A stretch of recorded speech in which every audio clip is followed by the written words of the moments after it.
Right. So we've talked about a couple of things that haven't happened yet. So we've done this bar talk a bunch of times, and people who follow us have seen the segments.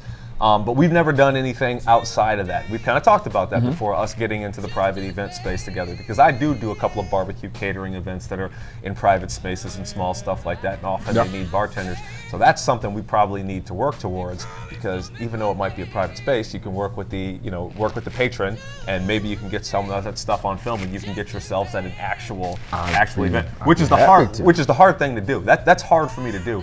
Because we did 100 people last weekend, and it's a nice event. It was out in the park, and that would have been a good thing to get some film on. But I'm out there with 3 people who work for me, and we're all working, and we don't really have a camera person, and it just never comes to fruition. So the weekend before that, we had 2 events, and they were all 75 people, and it just never really happened. So it's just when you partner with somebody and you can make that synergy, you can film each other doing it when you step away from your roles. Right. So that's something we probably need to consider. At least have some conversations about going forward. Yeah, that's my biggest issue is you're doing the work. You're doing the work. Sometimes how do you capture that work? And that's a whole different animal. And the answer to that is very simple. You hire somebody to do it, but that's no fun. You gotta figure out ways to do it by yourself. Like right now, I'm filming this here with my phone on my equipment, and there's nobody else here.